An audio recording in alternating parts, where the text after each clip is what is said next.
বাঁকুড়ার ইন্দাস থানার করিসুন্ডা গ্রামের যুবক শেখ আব্দুল হাফিজ কক্রোচ জনতা পার্টির সিজেপি আন্দোলনে যোগ দিতে দিল্লিতে গিয়েছিলেন।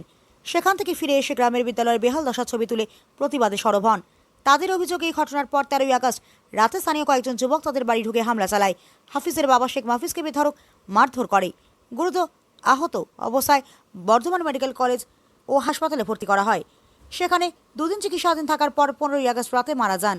এ নিয়ে রাজ্য রাজনীতি তোলপাড় হয়েছে। সোমবার মৃতের বাড়িতে আসেন মমতা বন্দ্যোপাধ্যায়ের প্রতিনিধি দল। তাদের বাড়িতে আসেন এসএফআই নেতা দেবাঞ্জন দে, সিপিএম যুবনেতা শতরূপ ঘোষ, আসেন সিপিআইএমএল লিবারেশন নেতারা। এদিন মৃতের ছেলের সঙ্গে ফোনে কথা বলেন প্রাক্তন মুখ্যমন্ত্রী মমতা বন্দ্যোপাধ্যায়। দলের বিষ্ণুপুর সাংগঠনিক জেলা যুগ্ম আহ্বায়ক সুখেন বিদ তার নিজের ফোনে প্রাক্তন মুখ্যমন্ত্রী মমতা বন্দ্যোপাধ্যায়ের সঙ্গে হাফিজের কথা বলিয়ে দেন। মমতা ব্যানার্জি ময়নাতদন্তের রিপোর্ট থানায় অভিযোগের কপি সহ যেসব নথি ও ফটো তাদের কাছে রয়েছে সেগুলো নিয়ে দ্রুত কলকাতায় তার কাছে দেওয়ার কথা বলে, তাকে নিরাপদে থাকার পরামর্শ দেন। মমতা ব্যানার্জি ফোনে কথা বলায় খুশি মৃতের পরিবার। এসএফআই প্রতিনিধি দল শেখ আব্দুল হাফিজের বাড়ি গিয়ে সহানুভূতি জানান এবং পাশে থাকার কথা জানান।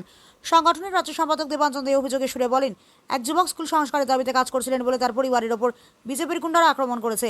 তার বাবার মৃত্যু হয়েছে, এটা পরিকল্পিত খুন। স্কুল শিক্ষা ব্যবস্থা পুরোপুরি ধ্বংস করতে চায় বিজেপি, তাই রাজ্য জুড়ে পথে নামছে এসএফআই।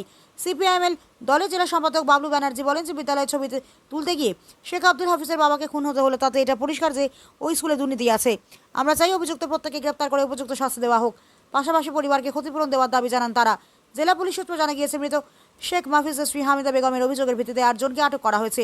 জিজ্ঞাসাবাদ ও তদন্ত চলছে, আইন মোতাবেক সব ব্যবস্থা নেওয়া হবে। অন্যদিকে রবিবার মুখ্যমন্ত্রী শুভেন্দু অধিকারী জানিয়েছেন যে বিজেপি নয়, দুষ্কৃতীদের কাজ এটা। খুনের অভিযোগে গ্রেপ্তার হয়েছে। রাজ্যে এখন আইনের শাসন চলছে, দোষীরা যথাযথ শাস্তি পাবেই। হ্যালো, হ্যাঁ ভাই, আমি শুনেছি সব।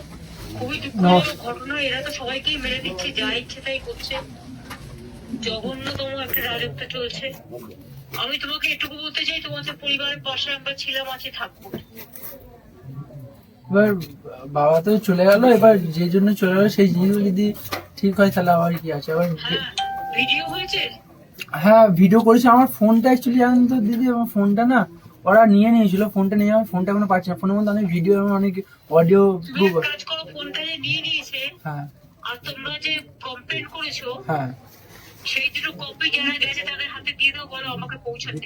হ্যাঁ। আর কালকে রাতের বেলাতে ওই কিছু ম্যাম অ্যাকচুয়ালি অঞ্জলি ম্যাম এবং আমাদের যে বাঁকুড়ার যে এসপি সাহেব আছে উনি ফোন করেছিলেন। ওনার কাছে আমি বলেছি অলরেডি। উনি আমার ফোনের আইএমএম নাম্বারটা আর আমার নাম্বারটা নিয়ে গেছে। ওনার বলে আমি ট্যাগ করে আমরা দেখছি। আর তাছাড়া আমি ওনাকে তোমার ফোন নাম্বার, তোমার ফোন নাম্বার সব তুলবে। হ্যাঁ তুমি তারপর হাতটা সরো তো মল্লিকদা। হ্যাঁ পুলিশে তোমার ঠকিয়ে নিয়ে গেছে বাবাকে মারার সময়। হ্যাঁ এইসবগুলো কিন্তু এফআইআর লিখতে হবে। তুমি হ্যাঁ। একটা কাজ করো, সব কাগজপত্র তুলে, হ্যাঁ। সার্টিফাইড কপি তুলে, পোস্টমর্টম রিপোর্ট তুলে হ্যাঁ। তুমি আমার এখানে চলে এসো। আচ্ছা আচ্ছা ওখানে কি আছে? সুখের মিত্রা আছে। হ্যাঁ দিদি রয়েছে। হ্যাঁ, তুমি একদম ওদের কাগজপত্র সব নিয়ে ওকে নিয়ে আমার কাছে কালকে বিকেলে চলে এসো। কাল বা পরশু। আমার মনে হয় এখনো পোস্টম্যান দেরি আছে, একটু রিপোর্ট পেলে যাবো। দেয়নি। রিপোর্ট এফআইআর কপি হ্যাঁ। সবকিছু পেলে 3-4 দিনের মধ্যে আমার কাছে চলে এসো। ঠিক আছে। আর দিদি আপনাকে অনেক অনেক ধন্যবাদ যে আপনি যে ফোন করেছেন, এটা বিশাল বড় ব্যাপার দিদি। অনেক অনেক ধন্যবাদ। নারী বাবু, এটুকু আমরা যদি না থাকি কে থাকবে? তোমরা তো আমাদের পরিবার। ঠিক আছে। আপনি কিন্তু আপনার নিজের খেয়াল রাখবেন না দিদি। আমি খেয়াল রাখবো বাবু, কিন্তু তুমি বলবে। হ্যাঁ হ্যাঁ একদম একদম। আর এই সুখের মিত্রকে পাঠিয়েছি, হ্যাঁ। ওর সাথে সবসময় যোগাযোগ করবো। আচ্ছা ঠিক আছে। আর সুখেরকে বলো দুলাসেনের নাম্বারটা তোমায় দিয়ে দিতে। আচ্ছা ঠিক আছে। ঠিক দিদি। দুলাসেন আমার রাজ্যসভার এমপি আছে, কোনো প্রবলেম হলে বলবে। আচ্ছা ঠিক আছে। ওকে বাবু। ঠিক আছে। 18 जुलाई को जंतर मंतर के लिए निकला था, इस उम्मीद में कि आज देश में पहली बार शिक्षा की बात हो रही है। अब्दुल जंतर मंतर पर जब तक धर्मेंद्र प्रधान का इस्तीफा नहीं हुआ तब तक मौजूद रहा,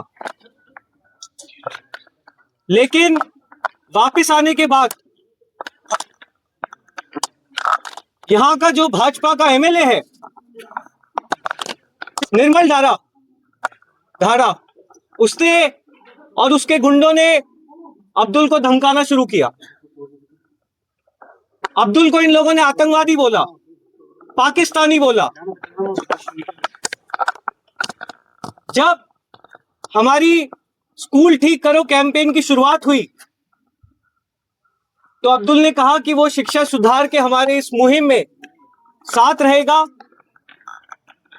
और वो सिर्फ इस गांव के हेडमास्टर से काशीनाथ डे, जो खुद भाजपा का एजेंट है, उनसे परमिशन मांगने गया था कि आप परमिशन दे दीजिए, मैं स्कूल देखना चाहता हूं, मैं स्कूल ऑडिट करना चाहता हूं और किस तरह से हमारे गांव का सरकारी स्कूल ठीक हो सके इस बारे में बात करना चाहता हूं। लेकिन इस घटना के बाद काशीनाथ ने भाजपा के गुंडों को इन्फॉर्म किया और जैसे अब्दुल घर पहुंचा, भाजपा के गुंडों ने सबसे पहले तो घर की लाइट काटी और उसके बाद पूरे परिवार पर हमला किया। अब्दुल के आप ये निशान देख सकते हैं। आप सोचिए कि जिसके गले में सरिये के निशान है, वो गुंडे क्या सोच कर आए थे।